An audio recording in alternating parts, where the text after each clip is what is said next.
하나님의 은혜에 우리가 언젠들 감사하지 않겠습니까마는 오늘은 좀 일어나서 특별 찬송을 우리가 다 함께 하겠습니다. 305장을 하나님 앞에 여러분 개인이 그 찬송을 드린다 생각하고 찬송을 하겠는데 설명을 좀 들으세요. 로마서 11장 35절에 보면 먼저 주께 드려 하나님의 은혜를 갚을 자가 없다는 겁니다. 우리가 무엇을 드리든지 그것이 다 주님께로부터 받은 바를 드리는 것입니다. 여러분이 오늘 어떻게 얼마만큼의 헌금을 했든지 오늘 하나님 앞에 어떤 모습으로 예배하고 평생을 하나님 앞에 헌신해도 다 주가 주신 것 중에 주께 드리는 겁니다. 그래서 모든 것이 주로 말미암고 주에게서 나오고 주에게로 돌아가거든요. 그런 우리를 구원해 주신 그 은혜를 찬양하겠습니다. 오늘 본문은 우리가 잘 아는 내용입니다. 여기 아마 절반 이상의 사람들은 오늘 본문을 암송할 수 있을 것이라 생각이 돼요. 항상 기뻐하라, 쉬지 말고 기도하라, 범사에 감사하라. 이는 그리스도 예수 안에서 너희를 향한 하나님의 뜻이니라. 이런 말씀은 성경 외에 다른 어떤 문헌에도 없습니다. 어떻게 항상 기뻐할 수 있나? 어떻게 쉬지 않고 기도할 수 있나? 어떻게 모든 일에 감사할 수 있나? 이건 불가능하다 이렇게 생각하기 때문에 성경 외에 어떤 문헌에도 이런 말씀은 없어요. 오직 하나님의 말씀인 성경만이 이 말씀을 주시었고 또 이 말씀이 은혜 받고 하나님의 은혜에 감격한 성도가 되면 가능하기 때문에 은혜 안에서 주신 말씀입니다. 하나님의 은혜를 모르고 하나님의 그 광대하심과 위대하심을 모르는 사람은 이 말씀이 너무도 난해하고 어려운, 지키기 어려운 말씀이지요. 항상 기뻐하라, 쉬지 말고 기도하라, 모든 일에 감사하라. 어떻게 그렇게 살 수가 있겠나? 그런데 하나님의 위대하심과 그 구원과 그 사랑을 알고 그 예수 그리스도를 통해서 우리에게 베푸신 은혜의 넓이와 깊이와 길이와 높이를 알게 되면 자연히 모든 일에 감사하게 되고 할렐루야, 무시로 기도하게 되고 항상 기뻐하게 될 수 있습니다. 내가 하나님께로부터 받은 은혜가 얼마나 큰지, 그 아들을 그리스도를 통해서 내게 베푸신 그 사랑이 얼마나 귀한 것인지, 그리고 그 하나님이 나를 얼마나 사랑하시고 위대하시고 광대하시고 창조하시고 전능하신 분인지, 그분이 나를 특별하게 여기시고 내 이름을 천국에 기록해 놓았다는 사실을 알게 되면 기뻐할 수 있습니다. 무시로 그분과 교제하는 기도 생활 가능합니다. 할렐루야. 범사에 감사할 수 있다고요. 어떻게 항상 기뻐할 수 있겠나? 가끔 한 번씩 기뻐하는 것, 그건 가능하지만 항상 기뻐할 수는 없겠다 이렇게 생각되죠. 어떻게 쉬지 않고 기도할 수가 있나? 문제가 생기거나 어떤 난관에 봉착했을 때 그때나 기도할 수 있지 어떻게 쉬지 않고 기도할 수가 있겠는가? 그리고 어떤 일에 감사할 수는 있지만 어떻게 모든 일에 감사할 수 있는가? 근데 성경은 계속해서 말씀하기를 따라합시다. 이것은 너희를 향한 하나님의 뜻이다. 그리스도를 통해서 우리를 부르신 하나님의 뜻이래요. 이렇게 살면 좋겠다 하는 정도의 조언 정도가 아닙니다. 하나님 이렇게 살면 너에게 복이 될 것이라는 권면 정도가 아니라고요. 이는 그리스도 예수 안에서 너희를 향한 하나님의 뜻이래요. 여기 뜻이란 말은 헬라 원어로 의무래요. 구원받은 은혜 받은 자는 기뻐하고 기도하고 감사하며 살아야 될 의무가 있대요. 그런데 이게 인위적인 노력으로 되는 게 아니고 은혜 받으면 할렐루야, 포도나무 원줄기 되시는 주님께 붙어있는 가지가 되면 절로 열매를 맺는 것처럼 은혜 받으면 성령 충만해지면 이런 삶이 내 자연 상태에서 내게서 출발하는 것이 아니라 주님이 그렇게 만들어 주시는 것입니다. 그것을 우리는 성경에서 여러 여러 군데서 확인할 수 있습니다. 사도행전 5장 40절 41절 같이 읽겠습니다. 그들이 옳게 여겨 사도들을 불러들여 매로 채찍질하며 예수의 이름을 말하는 것을 금하고 놓으니 사도들은 그의 이름을 위하여 능력받는 일에 합당한 자로 여기심을 기뻐하면서 공회 앞을 떠나니라. 복음 전한다고 옛날 사도들을 불러다가 매로 쳤습니다. 엄청난 핍박을 가했습니다. 생명의 위협을 느끼는 상황이었습니다.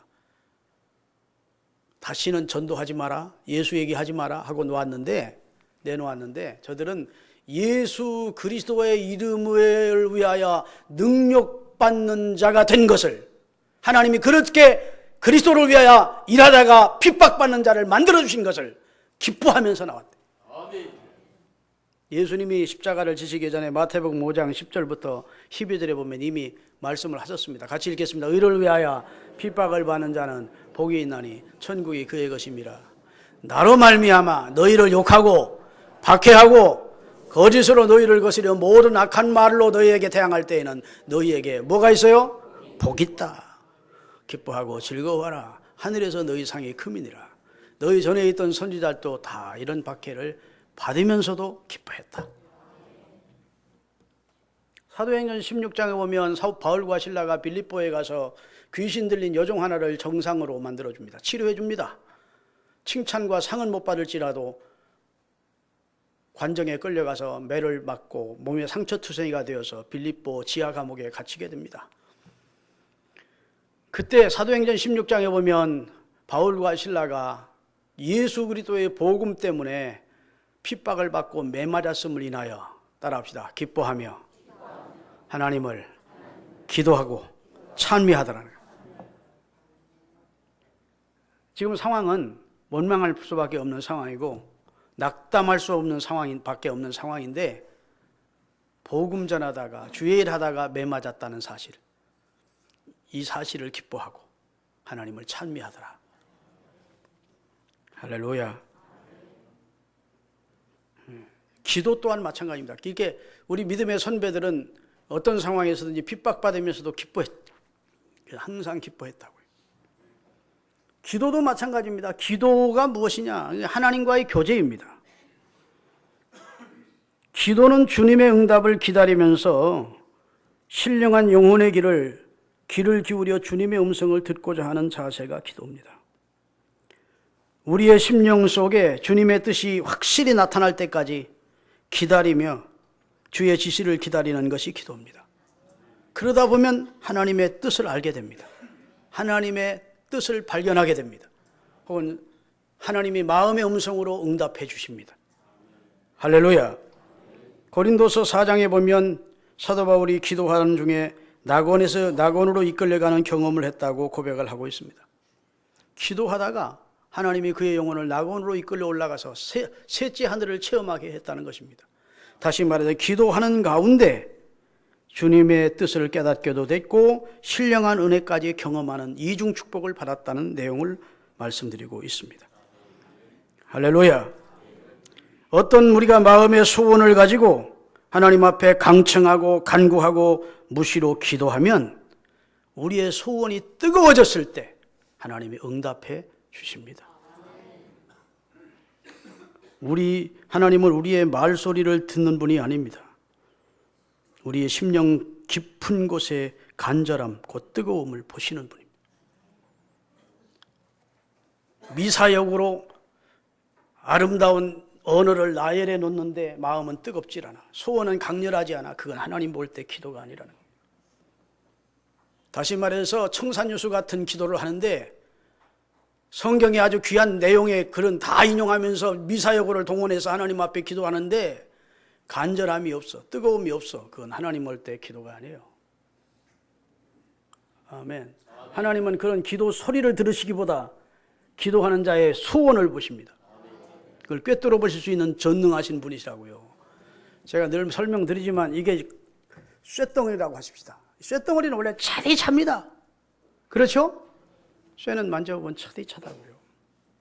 아무리 유능한 대장장이라도 이 쇳덩어리를 가지고 연장을 만들 수 없습니다. 찬 쇠는 앞 때리면 다 쇠도 부서져요.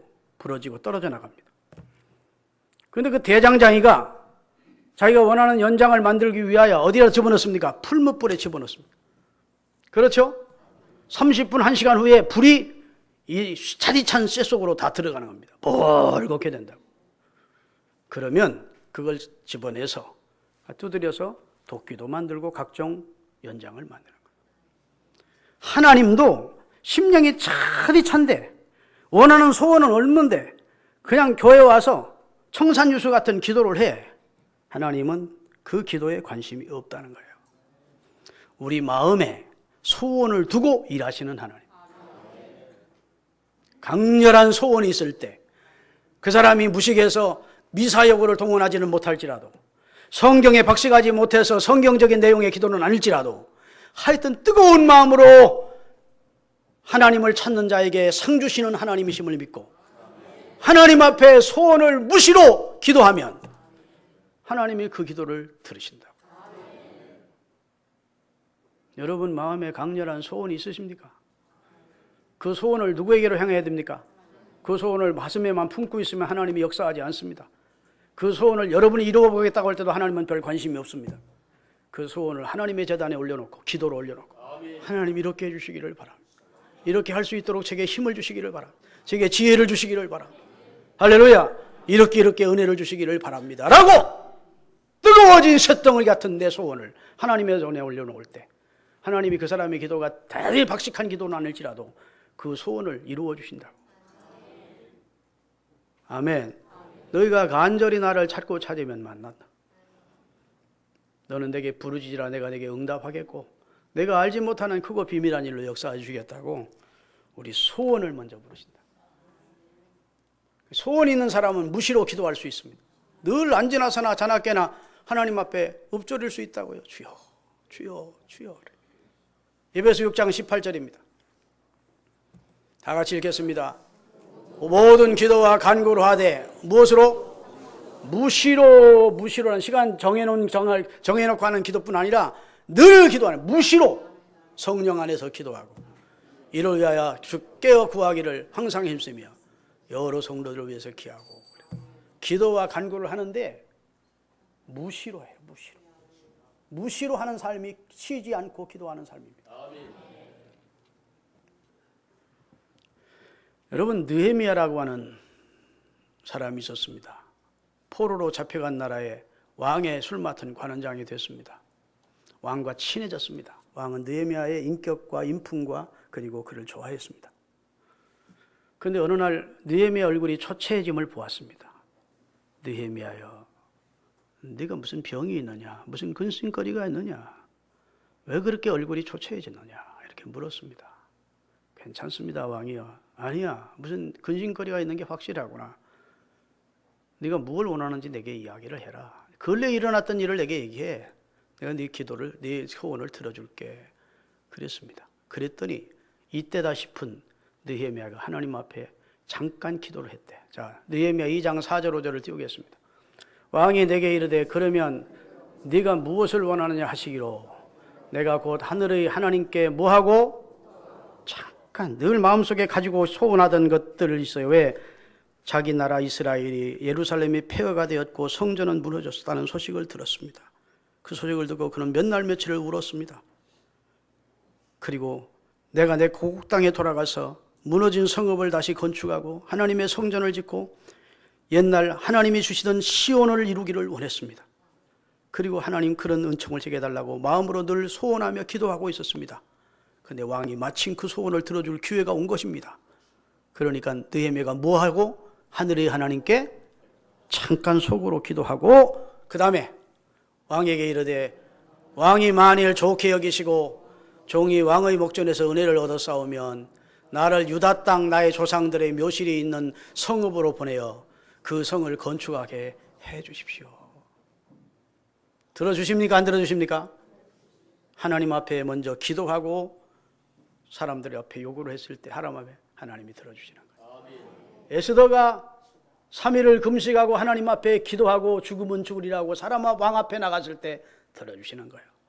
우리는 순서가 잘못되어 있어요. 사람한테 구하다가 안 되면 하나님을 찾는데 성경은 하나님께 먼저 기도하고 소원을 올려놓고 그 다음에 하나님의 역사하심을 믿고 사람을 만날 때 하나님이 역사해 주신다고요. 은혜 받으면 항상 기뻐하는 삶이 가능합니다. 할렐루야. 하나님의 성령이 함께하고 소원이 강렬하면 쉬지 않고 기도하는 삶이 가능합니다. 무시로 기도할 수 있어요. 믿으십니까? 범사에 감사라는 것도 마찬가지입니다. 이것도 얼른 생각하면 어떻게 우리가 모든 일에 감사할 수 있겠는가? 불가능하게 보입니다. 모든 일에 어떻게 다 감사가 가능하냐? 근데 성경 인물들은 또 그리했고, 다니엘서 6장 10절을 볼까요? 다니엘이 하나님 앞에 하루 3번씩 감사했대요. 다 같이. 다니엘의 이 조서에 왕의 도장이 찍힌 것을 알고도 자기 집에 돌아가서는 윗방에 올라가 예루살렘으로 향한 창문을 열어놓고 전에 행하던 대로 하루 3번씩 무릎을 꿇고 첫째는 기도하며 그 다음에 더 나아가서는 그의 하나님께 하루 3번씩 감사했대요. 감사기도 했대요. 아멘. 그가 처한 환경은 감사할 수 있는 상황이 아닙니다. 잘못하면 왕의 의인이 지켰기 때문에 사자굴 속에 들어갈 수밖에 없는 상황이 되었음에도 불구하고 인간의 생사를 하나님께 맡기고 하나님 앞에 기도하고 감사했대요. 할렐루야. 하나님이 그 기도를 들어주십니까? 들어주지 않으십니까? 들어주십니다. 여러분, 검은 안경을 쓰고 선글라스 쓰고 세상을 보면 검어집니다. 어두워져요. 분홍색 안경을 쓰고 세상을 보면 분홍색으로 아름답게 보입니다. 우리가 감사라는 하나님의 은혜에 감사하는 마음에 안경을 쓰고 세상을 보고 화물을 보고 사건을 보면 그 속에서 감사의 조건을 찾을 수가 있습니다. 할렐루야. 시편 116편 4절에서 14절까지를 띄우겠습니다. 내가 여호와의 이름으로 기도하기를 여호와여 주께 구하오니 내 영혼을 건지소서 하였도다. 그랬더니 여호와는 의로우시며 우리 하나님은 긍휼이 많으신 분이었다. 여호와께서는 순전한 자를 지키시나니 내가 어려울 때 나를 구원해 주셨다. 내 영혼아 평안함으로 돌아갈지어다.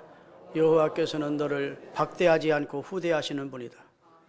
주께서 내 영혼을 사망에서 내 눈을 눈물에서 내 발을 넘어짐에서 건지셨나이다. 내가 생명이 있는 땅에서 여호와 앞에 행하리이다. 자, 우리 12절 띄우세요. 12절. 다가 12절. 내게 주신 모든 은혜를 내가 무엇으로 보답할꼬? 내가 구원의 잔을 들고 여호와의 이름을 부르며 여호와의 모든 백성 앞에서 나는 나의 소원을 여호와께 갚으리이다. 하나님이 자기를 구원해 주셨대요. 위태한 데서 구원해 주셨대요. 질병에서 구원해 주셨대요. 눈물을 흘릴 상황에서 자기를 구원해 주셨대요. 할렐루야. 그런 하나님의 구원을 경험한 이 시인은 한 가지 고민이 있었다. 그리스도인에게는 이 고민만 있어야 돼요. 하나님이 내게 베푸신 은혜를 무엇으로 보답할꼬? 여러분, 하나님이 베푸신 은혜를 내가 무엇으로 보답할꼬? 이 고민만 여러분에게 있기를 바랍니다. 생명을 버려 나를 구원해 주시고 늘 나와 함께 하시는 주님의 은혜를 내가 무엇으로 보답할꼬? 더 한 가지가 있다면 이런 좋으신 하나님을 내가 다른 사람에게 어떻게 알려줄꼬 하는 선교적 사명에서 혹은 예배를 드릴 때마다 하나님이 내게 베푸신 은혜를 무엇으로 보답할꼬 하는 마음으로 예배할 때 그 하나님 그 예배를 어떻게 기쁘게 안 받으시겠습니까? 그 예배를 기뻐하시죠. 그렇죠? 이 좋으신 하나님을 내가 다른 사람에게 어떻게 알려서 저 사람의 생명을 구원해 줄까? 하나님이 그 얼마나 기뻐하시겠어요. 범사에 감사하면서 하나님이 내게 베푸신 은혜를 내가 어떻게 보답할꼬를 생각하시는 여러분들이 되시기를 주의 이름으로 축원합니다. 바울이 로마 감옥에서 쓴 서신이 몇 권이 있는데 그걸 옥중서신이라 그럽니다. 에베소 5장 20절. 옥중에서 에베소 교인들에게 뭐라고 썼는지를 보시겠습니다. 범사에 우리 주 예수 그리스도로 이름으로 항상 아버지 하나님께 감사했다. 감사해라, 감사. 골로새서 3장 15절입니다. 이것도 곡중에서 쓴 거예요. 골로새 교인들에게. 그리스도의 평강이 너희 마음을 주장하게 하라. 너희는 평강을 위하여 한 몸으로 부르심을 받았나니 너희는 또한 감사하는 자가 되라. 빌립보서 4장 6절, 그것도 감옥에서 쓴 겁니다. 빌립보 교인들이 아무것도 염려하지 말고 다만 모든 일에 기도와 간구로 너희 구할 것을 어떻게 감사함으로 하리라. 자신이 지금 감옥에 갇혔습니다.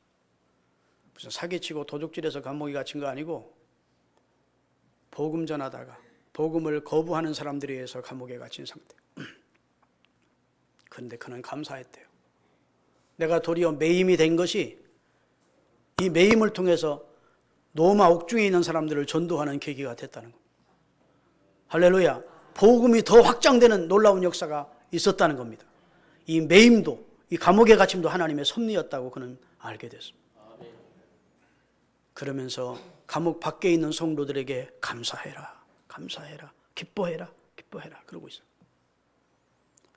여러분, 사도 바울이 감사한 그 감사의 원천이 환경입니까? 아니에요. 환경은 참으로 지금 곤고한 환경에 있었다고요. 성경을 통해 확인하겠습니다. 고린도후서 11장 23절에서 27절까지. 그들이 그리스도의 일꾼이냐 정신없는 말을 하거니와 나는 더욱 그러하다. 저를 보세요. 고린도 교인들이 아주 고약한 놈들이 있었습니다. 고린도 교회가 네 패로 나누어져 가지고 서로 갈등하고 분열하고 있었어요. 그런데 나는 게바 베드로파다, 나는 아볼로파다, 나는 예수파다, 나는 사도 바울파다 이렇게 나누어졌어요. 그러면서 사도 바울의 사도성을 인정하지 않는 사람들이 많았습니다. 사도 바울은 예수님의 12제자 중에 한 사람이 아니었는데 어떻게 사도 바울을 사도로 인정할 수가 있느냐? 그는 정통 사도가 아니다. 그리고 사도 바울이 권하는 권면도 듣지 아니하고 사도 바울이 써서 보낸 사도 바울의 선왕적 서신도 존귀하게 여기질 않는 겁니다. 그 소식을 지금 사도 바울이 들은 겁니다. 자, 그 사람들이 사도라고 주장하는 사람들, 바울 외에 다른 사도들, 그 얘기를 하는 겁니다. 그들이 그리스도의 일꾼이냐? 정신없는 말을 하거니와 나도 더욱 그러하다. 아멘. 나도 다메섹 도상에서 예수님의 부름을 받아 이방인의 사도로 하나님이 나를 세우셨다. 아멘. 내가 수고를 넘치도록 하고, 자, 다른 사도들보다 내가 복음을 위해 더 수고했다는 거예요. 넘치도록 하고, 그 다음에 옥에 갇히기도 더 많이 하고, 예수 전하다가 매도 수없이 맞고 여러 번 죽을 뻔하였으니 유대인에게는 40에서 하나를 감한 매를 5번이나 맞았고, 유대인들에게 공회에서 판결받고 끌려가서 40에 하나를 감한 매를 채찍으로 39대씩 맞았다는 거예요. 태장으로는 3번을 맞았고, 큰 막대기로 한 번씩 살을 떼면 살이 번쩍번쩍 묻어나오는 태장으로 내가 3번을 맞았고, 도둑질한 거 아니에요. 사기친 거 아닙니다. 오직 복음 전하기 때문에 종종 잡혀가지고 40에 하나를 감한 매를 35번, 태장으로 3번을 맞았다. 한 번은 돌로 맞아 사람들이 죽었다 생각하고 다 성 밖으로 내던졌었잖아요. 돌로 맞고. 3번은 파선하고. 일주일 동안 깊은 바다에서 내가 지냈었고, 그 다음에 여러 번 여행하면서 강의 위험, 강도의 위험, 동족의 위험, 이방인의 위험, 신의 위험, 광야의 위험, 바다의 위험, 거짓 형제 중에 위험을 당하고, 또 수고하며 애쓰고 여러 번 자지 못하고 줄이며 목마르고 여러 번 굶고 춥고 헐벗어섰다. 여러분, 바울은 당시 유대사회의 인텔입니다. 젊어서 성공했습니다. 예수 믿지 않았으면 그는 아마 사내들인 우연이 되어서 대단한 명성과 인기를 얻었을 거예요. 그런데 다메섹에서 예수님이 그를 만나 이방인의 사도로 선택해 주시고, 그 다음부터 그는 그의 일생을 하나님 앞에 헌신했습니다. 한 번도 자기가 사도가 되었음을 후회하지 않았습니다. 할렐루야. 한 번도 하나님 앞에 원망하지 않았습니다. 자기 같은 것을 사도로 삼아주신 하나님의 은혜에 감사해서 이런 고통을 당하면서도 기뻐하고 감사했어요. 지금 괜찮은 환경에 살면서 종종 짜증하고 불평하고 그러는 성도가 있으면, 원망하는 성도가 있었다면 오늘 바울과 자신을 비교하면서 회개할 수 있기를 바랍니다. 할렐루야. 그런 속에서도 사도 바울은 감사했다고. 사도 바울에게는요, 아주 마음속 깊은 곳에서 우러나오는 갈등과 고민이 있었습니다. 그는 하나님 앞에 의롭게 되기를 원했습니다. 사람들 앞에서 자기가 의로워지기를 원한 정도가 아닙니다. 자기 양심 앞에 자기를 의롭게 세워보고자 하는 것이 아니었어요. 하나님 앞에서 자기를 의롭게 세워보고자 노력을 했습니다. 그런데 그렇게 안 되더라는 거예요. 응? 하나님 앞에서 흠이 없게 의롭게 되어보고자 율법의 모든 조항을 지켜보려고 무진 애를 썼다는 겁니다. 그런데 안 되더라는 거예요. 안 되는데 안 되는 이유가 뭐지요? 로마서 7장 24절부터 띄우겠습니다. 오라 하면서 한탄하는 내용이에요. 로마서 7장 24절. 오라 나는 곤고한 사람이로다. 이 사망의 몸에서 누가 나를 건져내랴. 그 다음에 우리 주 예수 그리스도로 말미암아 우리 이김을 주시는 하나님께 감사한다. 아멘. 무슨 말인가 하면 자기는 하나님 앞에 의롭게 되기 위한 노력을 다 했는데도 불구하고 자기 속에 죄의 법이 있다는 겁니다. 육신의 욕구가 강렬해서 우리 영혼 속에 있는 하나님의 뜻대로 살고자 하는, 선하게 살고자 하는 마음이 있지만 그것을 항상 죄의 법이 눌러서 자기를 죄 가운데로 끌어가더라는 겁니다. 할렐루야. 그러다가 그는 주님을 만났습니다. 십자가의 사랑을 알게 됐습니다. 하나님이 십자가를 통해서 죄인인 바울에게 그리고 우리에게 의를 주심을 깨달았습니다. 십자가의 진리를 알게 됐다고요. 그리고 그는 반전을 하는 겁니다. 우리 주 예수 그리스도로 말미암아 우리 하나님께 감사하리로다. 내가 여전히 육신으로는 죄의 법을 섬기고 성령으로는 하나님의 법을 섬기고 있지만 예수님 때문에 나는 의를 얻었고 나는 구원받았다. 이러고 불행 끝 행복 시작을 노래하고 있는 겁니다. 이게 십자가의 진리를 바로 깨달은 사람은 이것 때문에 감사하는 겁니다. 여러분이 의로워져서 의롭게 될 사람은 이 세상에 한 사람도 없어요. 주님이 십자가의 희생을 통해서 우리에게 의를 전가해 주심으로 우리가 의롭게 된 것입니다. 이 사실을 깨닫고 사도 바울은 우리 주 예수 그리스도로 말미암아 하나님께 감사합니다. 누구를 통해서? 예수님 통해서 나를 구원하신 하나님께 감사합니다. 그 다음 절에 보면 그러므로 이제 그리스도 예수 안에 있는 자에게는 결코 죄인이라고 정하지 않나니 이는 그리스도 예수 안에 있는 생명의 성령의 법인 은혜의 법이 죄와 사망의 법인 율법에서 우리를 해방시켜 주셨음을 노래하고 있는 줄로 믿습니다. 할렐루야. 의인은 믿음으로 산다는 것을 그는 깨닫게 된 것입니다. 믿습니까? 그리고 그는 하나님께서 자기를 충성되이 여겨서 직분을 맡기심에 감사했습니다. 고린도후서 9장 15절 같이 읽겠습니다.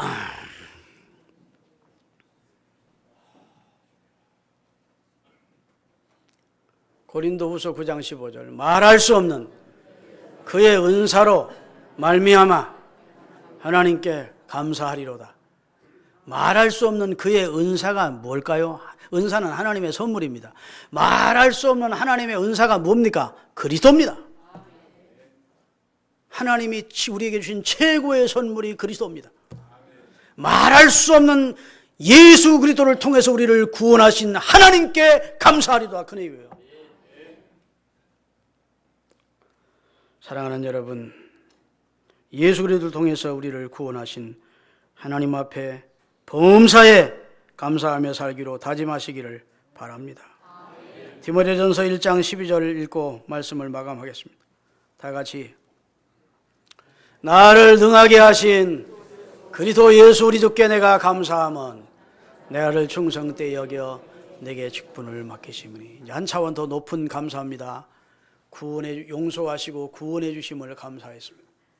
두 번째는 그런 나를 충성되이 보시고 직분까지 주셨음을 감사하는 거예요. 구원받았음에 감사하시는 분 아멘. 네, 여러분 직분 맡겨주심에도 감사하고 사십니까? 그 다음 절 읽어보면 나는 예전에 회방자요 핍박자였대. 예수와 등지고 사는 아주 죄인 중에 괴수였었대. 그런 나를 충성되이 여겨 내게 직분을 맡겨주셨다는 사실에 바울은 감격해 했던 것입니다. 할렐루야. 여러분, 그리스도인은 불신자들이 볼 때에는 별반 복받은 사람처럼 안 보일 수 있습니다. 그러나 그리스도인은 알아야 돼요. 나는 하나님의 특별한 복을 받은 자다. 일반 은총이 있고 특별 은총이 있는데 불신자들도 일반 은총은 누립니다. 불신자들에게도 하나님은 해와 달과 비를 데려주시고 공기를 주시고 다 살게 하세요. 그건 일반 은총입니다. 선택받아 구원받아 성령받아 구원받은 하나님의 자녀가 되어 우리 이름이 생명책에 농명되는 것은 특별 은총입니다. 여러분과 저는 특별 은총의 주인공들입니다. 우리가 우리 정체성을 알아야 돼요. 그 내용이 고린도후서 6장 9절부터 10절까지요. 우리는 무명한 자 같으나 천국에 내 이름이 천국까지 알려진 유명한 자요. 죽은 자 같으나 우리가 그리스도를 통해 영생을 소유한 자요. 그 다음에 징계를 받는 자 같으나 우리는 죽음이 없는 자요. 할렐루야. 사망에서 생명으로 옮겨진 자거든. 근심하는 자 같으나 우리는 항상 기뻐하는 자요. 가난한 자 같으나 많은 사람들을 예수를 전해주어서 부욕해 하는 자요. 아무것도 없는 가난한 사람 같지만 하늘과 땅의 주인이신 하나님을 모시고 사는 모든 것을 가진 자다. 이 사실을 깨닫는 자는 모든 일에 감사할 수가 있는 겁니다. 불가능한 말씀 아닙니다. 항상 기뻐하고 쉬지 말고 무시로 기도하고 범사에 감사하는 것은 하나님이 어떤 분이심을, 하나님의 얼마나 위대하시고 존귀하시고 날 사랑하시는 분이심을 알고 그분이 내게 베푸신, 그리스도를 통해 베푸신 은혜를 알게 되면 다 할 수 있습니다. 작년보다 아파트 평수가 좀 늘어서 통장에 저금이 늘어서 우리 그리스도인은 감사하는 게 아니에요. 그런 것은 차원 낮은 감사입니다. 근원적인 감사는 오늘 바울의 감사예요. 우리의 감사가 될 수 있기를 주의 이름으로 축원합니다. 기도하겠습니다.